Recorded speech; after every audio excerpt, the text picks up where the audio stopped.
I didn't pick others, but I bucketed our concerns, and the ones that I did speak on, I think are representative of those concerns. For example, what makes the district less efficient and effective, makes us less competitive, harder to do business here, and that is changing the congressional timelines on approving our bills. I can't tell you, and this is kind of inside baseball, the amount of uncertainty that that creates in how we're able to be responsive to our citizens. So it's all burden and no benefit. And so there are other bills like that. I highlighted one that would make us, in my opinion, less safe. And I think there's a lot of misunderstanding around this notion of cash bails making us safer. We have a regime here about pretrial detention that we have recently strengthened in the law through Secure DC and was recently extended through the most recent crime bill that focuses on holding people pre-trial who are dangerous and who have demonstrated that. And I firmly believe that we're holding the right people pre-trial, and that's why we've seen the use of guns and violence go down in our city so precipitously over the last 2 years. I also focused on more on home rule agencies or things that I think would make us even less democratic, and that's talking about how we select judges. In most places, judges are either elected or somehow appointed by the local officials. Already, we don't have that. Already, the president appoints and the Senate confirms. But this judicial nomination committee is appointed by me and other parts of our criminal justice system. And it works. The president just sent down 3 judges. At least one of them is in line to be Senate approved soon. We have a whole slew of appointments after that, so we think that works. And similarly, and that's a home rule chartered agency. And similarly, the elected attorney general's office is too. So we think the already tenuous limited home rule autonomy that we have shouldn't be upended by this Congress. Yeah. Sorry, Josh Chapin here, Channel 7. You know, the countdown clock is on, and the end of this emergency, as you've talked about. I just wondering what is the mission going forward, and sort of with the safety of the folks in DC in mind. Well, our public safety mission doesn't change. What changes with the end of the emergency is the Home Rule Charter, Section 740, that allows the president and compels the mayor to provide MPD services. That doesn't change. I laid out a mayor's order a couple of weeks ago that highlights and lays out a framework for how the district will interact moving forward. Yes, Mark. Yeah, Roger, could you be more specifically in how MPD is going to cooperate or coordinate with ICE? You've been very clear leading up to this that ICE is not mentioned in your mayor's order. That's correct, and I'll reiterate that. And DC police will go back to following DC law. Will DC police continue to cooperate and coordinate with ICE after the emergency expires? That's not part of my mayor's order. Requires the pre-surge status quo, the pre-emergency status quo, and that's how we will proceed. So what does that, I mean, will they continue to cooperate, or will they go, and for instance, the chief's executive order, will that be rescinded? That's connected to the emergency, and the emergency's over today. Yep, So, next again, question. does that mean it'll be rescinded and they will stop cooperating as far as transporting ICE detainees? That certainly wouldn't be my expectation, Mark. And the White House released numbers today on more than 2,000 arrests in the past month. More than 900 of those the White House describes as illegal aliens. Can you think those numbers are correct? And what do you make of those numbers that they have not only taken more than 2,000 people off the street, but more than 900 people who appear to have been detained by ICE in just the past month off the streets of DC? I cannot confirm numbers because those aren't coming through our system. I would say when I heard them, it seemed like it would have had to be greater than the district proper. That's kind of my first gut reaction. But again, we don't have all of those specifics, so they would have to come from the White House. Mayor, last week when you were asked, speaking? I'm this sorry. is Campbell. Okay, all right, Roberts, gotcha. Last week when you were asked about the Attorney General's suit regarding the National Guard, you said, look, my focus is on getting out of the emergency 100%. Yep. Now that that looks likely to happen, how is your posture toward the administration going to change? What does that mean? Meaning, you were saying, I'm not focused on the National Guard suit because I'm focused on the emergency. Do you think your involvement in litigation like that will change after tonight at midnight? My concern, I've always laid out my concerns about federal troops policing American cities, especially ours. The DC Guard is different, as you know. The DC Guard is directed by the president. Out-of-state guard, I do think there's a legal question about it, and it has been from the very beginning. Yep. Thanks, Mayor. First, just to clarify, through the emergency, did DC Police and DC government's cooperation with ICE, was that limited to Chief Smith's executive order about information about people not in custody and transportation, or did it go beyond that? I think you've asked me that question before, and I don't, because I can't be aware of every instance, so I can't answer that categorically, but I think that was what we've been requested. And then just to follow up, you mentioned that it was your expectation just now that Chief Smith's executive order would be rescinded with the end of the emergency. That's not what I said. What I said is it goes with the emergency, and the emergency is over.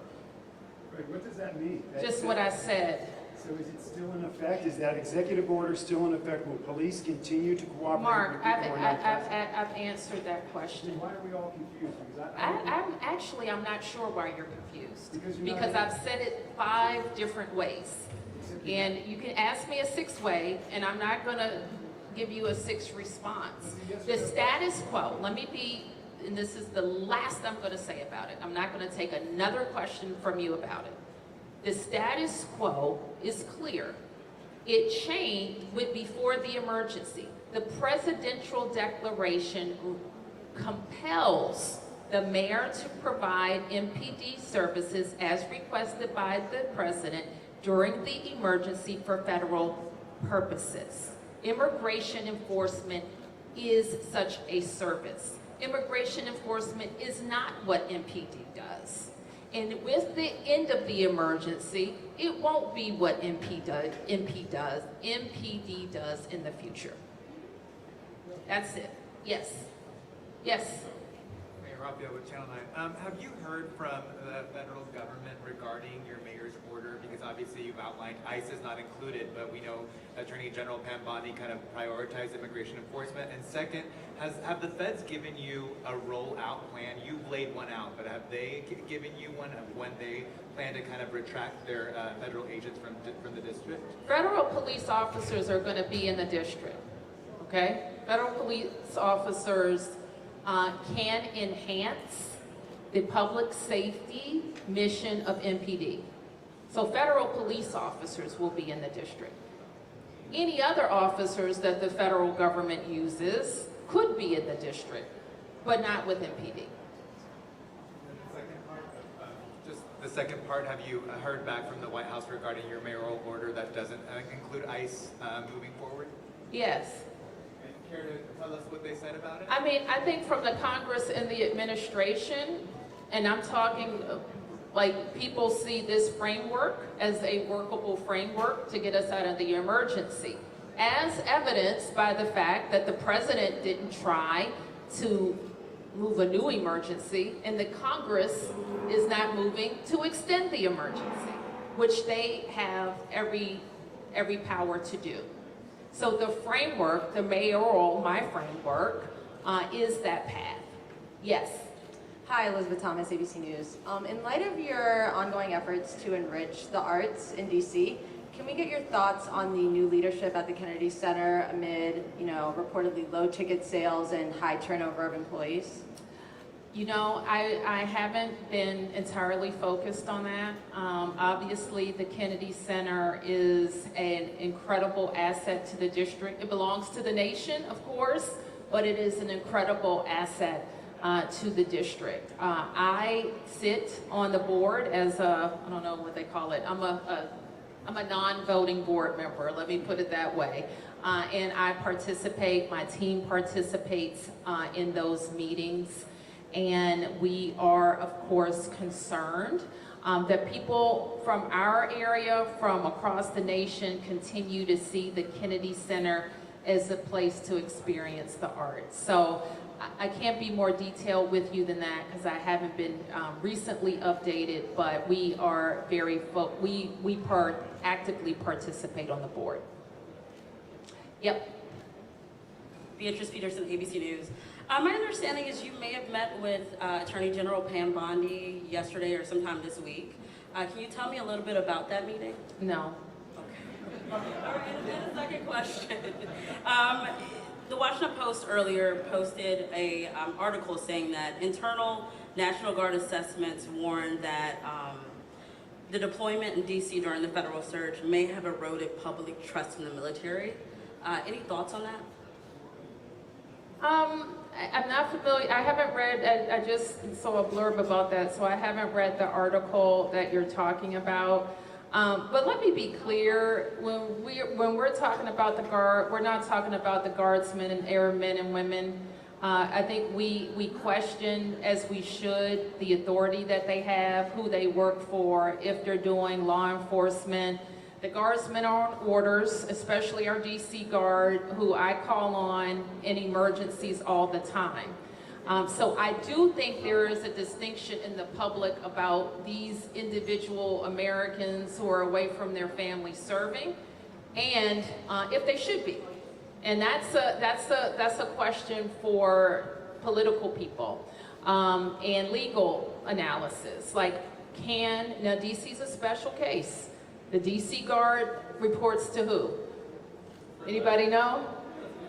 The president. Not the mayor governor. There is a bill, the Congress can change it, to say that the DC Guard reports to the mayor, which is what we think should happen. We think for public safety reasons it's more important. But until that changes, or until we become the 51st state, that's the issue. Have you had any conversations with the White House or any officials in the administration about changing that? The pressure in Congress to change that? I don't recall any recent conversations about changing the law around the National Guard, but every time I'm at the Congress, I have that conversation. All right, last question, guys. Yes. Can you speak to the Guard just a little bit? I know that it is a unique circumstance. We know certainly that the DC Guard reports to the president, but can you give people, and maybe you don't know, but any expectation as to whether they're going to continue to see the Guard here? We know that their orders have been extended through November. Any sense of whether the folks from Ohio or South Carolina, those Guard are going to hang around, and what the DC Guard might be doing through November? Are they still going to be outside the Smithsonian Metro Station? Okay, I'm sorry. That was a long. What's my expectation about the drawdown of the Guard? Where do you see the Guard? Do you think that there's people are going to walk out of the Smithsonian Metro and still see the Guard there, maybe at least the DC National Guard for a while? We know their orders were extended a little bit. Yeah, so I think that the question about the litigation involving the out-of-state Guard is important, and it may mean that they stay longer, frankly. I don't know the answer to that. But I do think kind of my sense is that people will get weary. Guardsmen, the states where people have left, they will get weary, and they will want to know that they are serving their mission. And I think that there's going to be a useful life of such a deployment in the district, and I think that useful life is coming to an end. Final question. Yes. You've mentioned before that one of the most unfortunate consequences of this 30-day period is a fraying of trust between community and police, particularly immigrant communities. And now that this is winding down, at least this portion, the part that compels you to provide MPD services, Yes. What will you and your administration be doing to try and rebuild that trust, reassure people? Well, I can assure you, we're going to do everything possible. I don't know that there's one thing, and I don't know that it is a one and done thing. I think that building community trust is a long-term commitment that we have in the district. Thank you. Thank you, Dad. Thank you, Mayor.